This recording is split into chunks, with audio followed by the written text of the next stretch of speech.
दोस्तों 2026 में लैपटॉप खरीदना एक ट्रैप हो सकता है। अब मैं ऐसा क्यों कह रहा हूँ? पहला रीजन तो प्राइस ऊपर जा रहे हैं और दूसरा कि ब्रांड्स एआई के नाम पे ना आपको लैपटॉप में एक बटन दे देंगे और फिर एक्स्ट्रा चार्ज करेंगे उसका 15,000 रुपये। और आज की वीडियो में मैं आपसे सीधा बात करूंगा कि आपको क्या लेना चाहिए और क्या बिल्कुल ही इग्नोर करना चाहिए जो आपके काम का भी नहीं है। सबसे पहला पॉइंट, रैम बहुत महंगी हो गई है। तो देखो, रैम तो इस साल बहुत महंगी हो गई है 2026 में। तो अगर तुम्हें कहीं से भी 2025 वाला स्टॉक मिल रहा है ना, तो उठा लो भाई उस लैपटॉप को, क्योंकि 2026 में जो प्राइसेस बूस्ट हुए हैं ना, बहुत महंगे हो गए हैं लैपटॉप, और पीसी बनाना तो सरदर्द हो गया है। Second point, budget. तो हर किसी को ना मैगिक प्रो नहीं चाहिए या तुम्हें 1.5 लाख का लैपटॉप नहीं चाहिए। अगर तुम्हारा काम सिर्फ पढ़ाई करने का है या ऑफिस के काम करने हैं तो तुम्हारा काम ना एक 60,000 रुपये वाला लैपटॉप भी आराम से कर देगा। तुम्हें कोई जरूरत नहीं है 80-90 हज़ार का लैपटॉप लेने की, अच्छा ग्राफिक कार्ड लेने की। और अगर तुम्हें गेमिंग खेलनी है ना, तो उसके लिए स्पेशली रिसर्च करना भाई, क्योंकि ना ग्राफिक कार्ड्स के टीजीपी में लोग खेल जाते हैं। ग्राफिक कार्ड का नंबर तो बड़ा होता है पर टीजीपी कम होती है और ऐसे उतनी परफॉर्मेंस नहीं आ पाती है, तो रिसर्च अच्छे से करना है। अब अगला पॉइंट, तुम्हें डिस्प्ले साइज कौन सा लेना चाहिए? तो मैं तुम्हें बताऊं तो 15.6 इंच काफ़ी बड़ा होता है।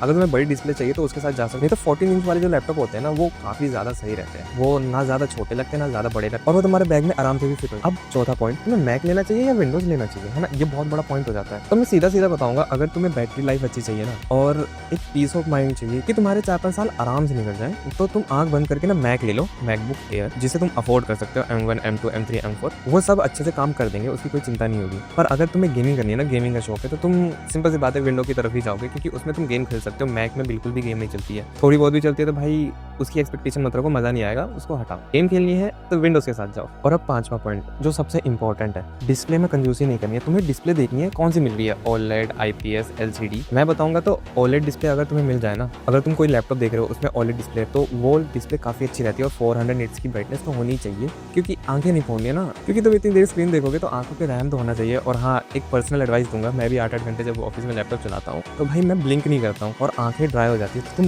ब्लिंक करना मत भूलना, क्योंकि तुम्हें आईज को भी तो प्रोटेक्ट करना है। आंखें दर्द हो जाएंगी भाई लगातार लैपटॉप देख के, चाहे वो कैसी भी स्क्रीन हो। अब 6 पॉइंट, तुम्हें कितनी जीबी मिनिमम रैम चाहिए? तो मैं कहूँगा 16 जीबी मिनिमम रैम होनी ही चाहिए आज के लैपटॉप में, क्योंकि रैम ने लैपटॉप में बहुत इंपॉर्टेंट पार्ट प्ले करती है। तुम्हें हैवी टास्क भी करने होते हैं ना, मल्टीटास्किंग, तो रैम वो काम करने में तुम्हारी हेल्प अच्छी खासी कर देती है। तो इस चीज़ का ध्यान रखना। और हाँ, स्टोरेज कितनी होनी चाहिए, तो ये तुम्हारी यूसेज पे डिपेंड करता है, तुम किस टाइप का काम करते हो। कुछ लोगों का 256 जीबी में भी आराम से हो जाता है, कुछ का 1 जीबी में भी नहीं होता। तो ये टोटली तुम पे डिपेंड करता है तुम किस टाइप का वर्क करते हो। और अगर तुम गेमर हो तो भाई 100 जीबी 150 जीबी की तो गेम्स ही आ रही है, तो तुम 1 टीबी से नीचे वाला लैपटॉप तो लेना ही मत। ग्राफिक कार्ड देखो, ग्राफिक कार्ड का नंबर ही मत देखो, मतलब RTX 40, 60, 50, 60 कुछ भी लिखा है, तुम उसकी ना टीजीपी देखो, वो कितने वॉट की टीजीपी वाला ग्राफिक कार्ड है। 75 वॉट, 85 वॉट, 95 वॉट, 100। और तुम्हें ज़्यादा नॉलेज नहीं है तो सीधा सीधा अपने फ़ोन में गूगल पे सर्च कर लो उस लैपटॉप का नाम और उसकी टीजीपी, अगर कम है तो मत लेना। 8th point, ports. ये अब देखो, ये बहुत इंपॉर्टेंट पॉइंट है। पोर्ट्स, तुम्हारे लैपटॉप में कितने पोर्ट्स होने चाहिए? मैकबुक में तो देखो 2 ही पोर्ट होते हैं, टाइप सी वाला। प्रो लोगे तो तुम्हें HDMI पोर्ट मिल जाता है, पर अगर तुम विंडोज़ ले रहे हो, टाइप सी हो गया, USB A पोर्ट हो गया,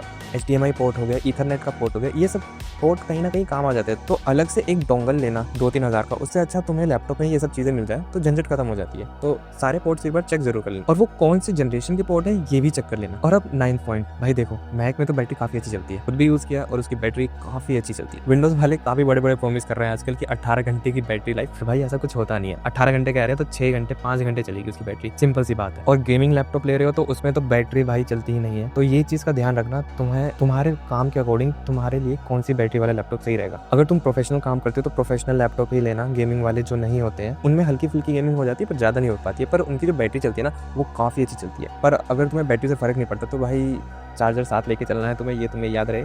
और भाई विंडोज़ के लैपटॉप के चार्जर तो तुम्हें पता ही होंगे कितने भारी भरकम होते हैं। और अब अगला लास्ट 10th पॉइंट, AI, जो सबसे इंपॉर्टेंट है, AI वाला बटन। अब ये वो पॉइंट है ना जिसपे आपके पैसे सबसे ज़्यादा लूटने वाले हैं। अब विंडोज़ के हर लैपटॉप में ना AI का ठप्पा लग गया, ब्रांड्स ने बटन दे दिया है AI के लिए स्पेशली कि तुम उस पर क्लिक करो और AI चालू हो जाएगा। पर एक सच बात बताऊँ, ये ना एक मार्केटिंग स्ट्रेटेजी है भाई, तुमसे ना 20-30 हज़ार रुपये एक्स्ट्रा निकलवाने के लिए, वो भी AI के नाम पे, AI की अलग चिप दे दी। देखो, ये चीज़ें ना टोटली तुम्हारे ना काम पे डिपेंड करती है, तुम AI का इतना यूज़ करते भी हो। अब दूसरी बात, जो AI की प्रोसेसिंग होती है वो सर्वर पे होती है, वो ज़्यादा अच्छा है। मतलब ChatGPT है, Gemini है, इनकी प्रोसेसिंग सारी सर्वर पे होती है, बस तुम्हारे पास इंटरनेट कनेक्शन होती है और आज की डेट में सबके पास होता है। तो तुम्हें अलग से एक चिप की क्या ज़रूरत है और एक्स्ट्रा पैसा क्यों देना है? और बस यार यही 10 चीज़ें थी। एंड आई होप अब आपको किसी सेल्समैन की बातों में नहीं आना है या कोई भी बेकार से लैपटॉप नहीं उठा लेना है। और अगर अभी भी कोई डाउट है ना तो मुझे नीचे कमेंट सेक्शन में पिन कर दो, रिप्लाई ज़रूर आएगा। और अगर वीडियो थोड़ी भी अच्छी लगी ना तो भाई सब्सक्राइब ज़रूर कर देना ऐसी इन्फॉर्मेटिव वीडियोज़ के लिए। और मैं मिलता हूँ तुमसे अब अगली वीडियो में। Bye bye.